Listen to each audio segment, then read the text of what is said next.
മമ്മൂക്കാക്ക് ചമ്പക്കച്ചോടാ. താമസം കുറെ ദൂരെ ആണേലും ഇവിടെ കൂടെ ഉണ്ട്. ഇവിടെ നടക്കുന്ന എല്ലാ നല്ല കാര്യത്തിനും മമ്മൂക്ക മുമ്പക്കാ. ഞമ്മളെ വാപ്പ ആദ്യം ഇവിടെ കച്ചവടത്തിന് വന്നപ്പോ ഈ ജോസിന്റെയും ജോയിന്റെ ഒക്കെ അപ്പന്മാരാണ് വാപ്പയെ സഹായിച്ചത്. നമുക്കത് മറക്കാൻ വെക്കുക. ആട്ടെ, ബാബു സാറിന്റെ വീട് എവിടെയാന്ന് പറഞ്ഞില്ലല്ല? കുറച്ച് ദൂരെയാ. ജോസേ, ജോസേ, ഒരു 10 രൂപ കാശ് കണ്ടു. മോനൊരു കുറവില്ല. നമ്മളെ രാജപ്പൻ ഡോക്ടർ ഒന്നുകൂടി കാണിക്കാനാ. കുഞ്ഞിനെ അങ്ങനെ ഇരിക്കാണ്ട് കല്ലുകുട്ടി, ഒരു കുറവുമില്ല ചേട്ടത്തി. കുഞ്ഞിന് എന്താ അസുഖം? വയറ്റിളക്കം ചെറുതിൽ പോവാ. രാജപ്പൻ ഡോക്ടർ ഗുളിക തന്നു. അതിന്റെ പകുതി കൊടുത്ത പിന്നെ വയറ്റിന് വെള്ളം പോലെ പോകുന്നേ. എന്ത് മരുന്നാ കൊടുത്തത്? ഒരു വെളുത്ത ഗുളിക. ചേട്ടൻ,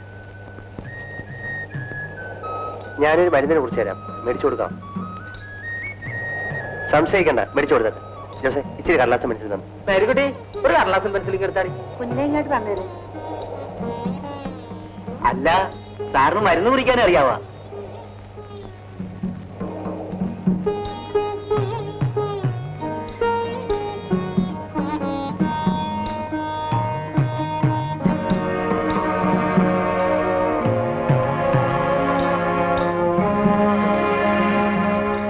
ഈ മരുന്ന് വാങ്ങി 1/2 ഗുളിക വീതം 3 നേരം കൊടുത്തു.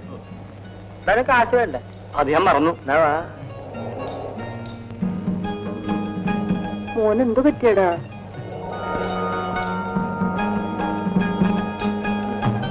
കുമാര്, തന്റെ കൂട്ടുകാരൻ കുറിച്ച് മരുന്ന് മേടിച്ചു കൊടുക്കാവാ.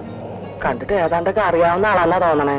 ചിലപ്പോ ഏതെങ്കിലും മരുന്ന് ഷാപ്പിൽ എടുത്തു കൊടുക്കാൻ ആളായിരിക്കാം. പണ്ടം കണ്ട് കഴുകി കിട്ടാൻ നിന്ന രാജപ്പൻ ഡോക്ടറുടെ മരുന്ന് കൊടുക്കാമെങ്കിൽ ഇതൊന്ന് കൊടുത്തു നോക്ക്. കൊടുത്തു നോക്കാം. നെല്ലിക്കുട്ടി, നീ വീട്ടിലേക്ക് പോയിക്കോ. ഞാനിപ്പോ വന്നേക്കാം. അവളിവിടെ നിൽക്കട്ടെ, നീ മരുന്ന് മേടിച്ചോണ്ട് വാ. നീ വാടി. ഒരു മേലിക്കോട്ടെ, ഇപ്പൊ